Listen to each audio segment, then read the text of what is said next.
നിരവധി സീരിയലുകളിലൂടെ മലയാളികൾക്ക് ഏറെ സുപരിചിതമായ മുഖമാണ് നടി മല്ലികയുടേത്. ഒരുപാട് സീരിയലുകളിൽ ഇതിനോടകം തന്നെ താരം അഭിനയിച്ചിട്ടുണ്ട്. ഇപ്പോഴിതാ സീരിയൽ നടി മല്ലികയുടെ മകളുടെ ദാരുണമായിട്ടുള്ള മരണവാർത്തയാണ് ഇപ്പോൾ സോഷ്യൽ മീഡിയയിൽ വലിയ രീതിയിൽ ചർച്ചയായിക്കൊണ്ടിരിക്കുന്നത്. നെയ്യാറ്റിൻകരയിലെ വ്ളാത്താങ്കരയിൽ താമസിക്കുന്ന ML അൽമയാണ് മരണപ്പെട്ടത്. 33 വയസ്സായിരുന്നു അൽമയുടെ പ്രായം. ഭർത്താവ് വിഷ്ണുനാഥ് പോലീസ് കസ്റ്റഡിയിലാണ്. ഭാര്യയെ കൊലപ്പെടുത്തിയത് തൊട്ടടുത്ത് താമസിക്കുന്ന സഹോദരന്റെ വീട്ടിൽ ചെന്ന് രാവിലെ 8നും 8:30ക്കും മധ്യേ അയാൾ അറിയിക്കുകയായിരുന്നു. തുടർന്ന് പാറശാല പോലീസ് സ്ഥലത്തെത്തി വിഷ്ണുവിനെ കസ്റ്റഡി. 9 വർഷം മുമ്പാണ് ഇരുവരുടെയും വിവാഹം കഴിഞ്ഞത്. ഇവർക്ക് മക്കളില്ല. PSC ട്രെയിനിങ് സെന്ററിലെ അധ്യാപകനാണ് വിഷ്ണു.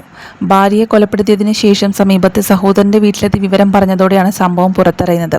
സംഭവ സമയം വീട്ടിൽ മറ്റാരും ഉണ്ടായിരുന്നു. വിഷ്ണുനാഥിന്റെ സംശയരോഗമാണ് ഇത്തരത്തിലുള്ള ഒരു കൊലപാതകത്തിലേക്ക് നയിച്ചതെന്നാണ് ലഭിക്കുന്ന സൂചന. വിവാഹം കഴിഞ്ഞ് 9 വർഷം പിന്നിട്ടിട്ടും മക്കളില്ലാതിരുന്നതാണ് പകയ്ക്ക് പിന്നിലെന്നും അടുത്ത കാലത്ത് ഇരുവരും തമ്മിൽ ഒരുപാട് അഭിപ്രായ വ്യത്യാസങ്ങൾ പതിവായിരുന്നു എന്നും പാറശാല പോലീസ് പറയുന്നുണ്ട്. അൽമ സോഷ്യൽ മീഡിയയിൽ സജീവമായതോടെയാണ് ഇരുവരും തമ്മിലുള്ള പ്രശ്നങ്ങൾ ആരംഭിക്കുന്നത്. സോഷ്യൽ മീഡിയയിൽ 10,000-നടുത്ത് ഫോളോവേഴ്സുള്ള അക്കൗണ്ടിന് ഉടമയായിരുന്നു അൽമ. ഭാര്യയെ സംശയമായിരുന്നുവെന്ന് വിഷ്ണുനാഥ് പോലീസിനോട് കുറ്റസമ്മതം നടത്തിയെന്നാണ് സൂചനകൾ. അൽമ ഫോണിൽ സമയം ചിലവഴിക്കുന്നതിന് വിഷ്ണു പലകുറി ചോദ്യം ചെയ്തിട്ടുമുണ്ട്.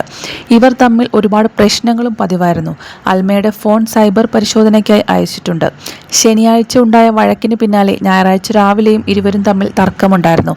രാവിലെ 9:30 വീട്ടിലെ കിടപ്പുമുറിയിൽ വെച്ചാണ് അൽമയെ വിഷ്ണുനാഥ് കൊലപ്പെടുത്തിയത്.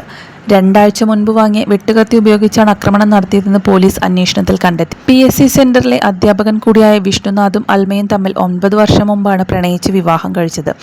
ദമ്പതികൾക്ക് കുട്ടികളില്ലാതിരുന്നതും വിഷ്ണുനാഥ് സംശയരോഗത്തിന് അടിമയായിരുന്നതും കാരണം ദാമ്പത്യ സ്വരച്ചേർച്ചകൾക്കിട വന്നിരുന്നു.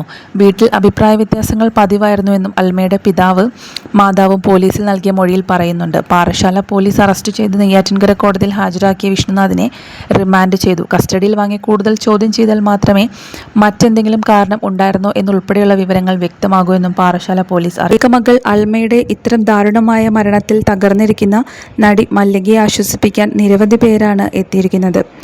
ആർക്കും അറിയില്ലായിരുന്നു മല്ലികയ്ക്ക് ഇത്രയും വലിയൊരു മകളുണ്ടെന്ന്. എന്നാൽ ഇത്തരത്തിലൊരു ദാരുണ സംഭവം ആർക്കും തന്നെ ഉൾക്കൊള്ളാനും സാധിക്കുന്നില്ല. ഇത്രയൊക്കെ ക്രൂരത കാണിക്കാൻ എങ്ങനെ തോന്നി എന്നൊക്കെയാണ് പലരും ചോദിക്കുന്നത്. മല്ലികയ്ക്ക് എല്ലാം തന്നെ സഹിക്കാനുള്ള ശക്തി ദൈവം നൽകട്ടെ എന്നാണ് പലരും പറയുന്നത്.